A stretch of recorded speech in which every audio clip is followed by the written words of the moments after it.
आळूची वडी। त्यासाठी लागणारे साहित्य: 3 वाट्या बेसन पीठ घेतलेले आहे, आळूचे पानं घेतलेले आहे धुवून स्वच्छ, 3 चमचे लाल मसाला घेतलेला आहे, थोडी हळद घेतलेली आहे, चवीपुरते मीठ घेतलेले आहे, थोडा सोडा घेतलेला आहे, थोडे ओवा घेतलेले आहे, थोडे तीळ घेतलेले आहे आणि घशाला खो-खो होऊ नये म्हणून थोडा लिंबू पिळून घ्यायचा आहे आपल्याला।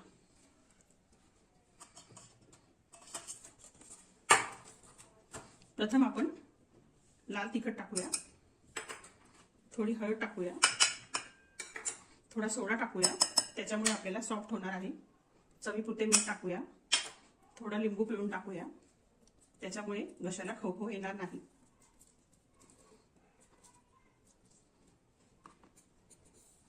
थोडा ओवा आणि तीळ टाकलेले आहे। आपण हे मिश्रण तयार करून घेणार आहोत।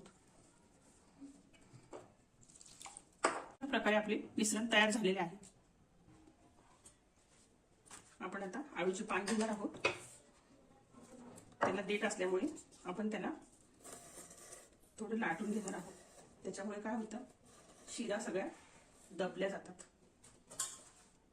अशी सर्व पानं आपण लाटून घेणार आहोत।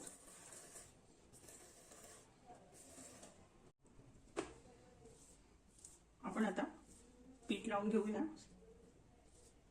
पीठ लावताना सर्वीकडे लावावं लागेल।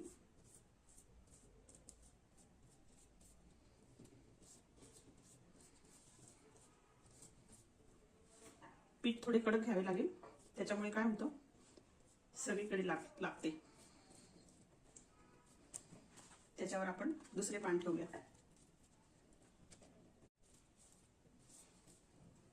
आता दुसरे पान आपण लावून घेऊया। आता आपण 3 पानांना लावून घेतलेले आहे। आपण त्याला घडी करूया त्याची। परत राहिलेली बाजू लावून घेऊया।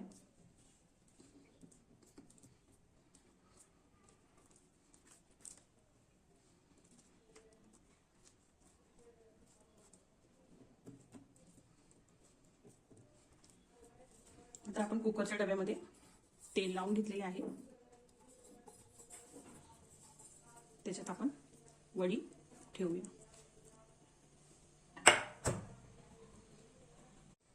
आता आपल्या वड्या लावून झालेल्या आहेत। आपण आता त्यांना कुकरमध्ये ठेवूया।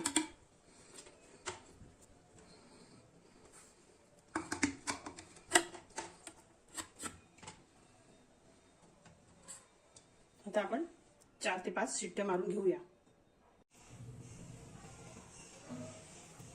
आपण आता 4 ते 5 शिट्ट्या मारून घेतलेल्या आहेत। आपल्या वड्या तयार झालेल्या आहेत। आपण आता त्यांचे काप करून घेऊया।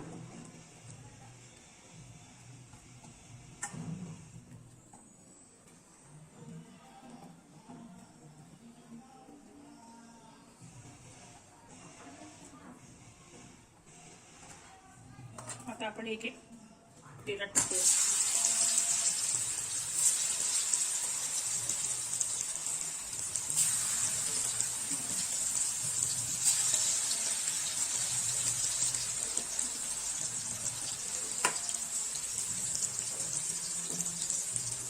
अशा प्रकारे आपल्या वड्या खरपूस तळून झालेल्या आहेत। आपण त्यांना काढूया।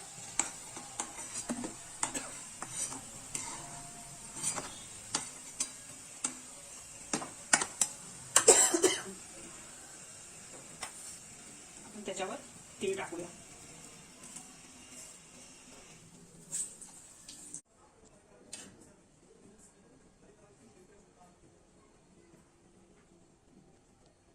अशा प्रकारे आपल्या खुसखुशीत वड्या तयार झालेल्या आहेत।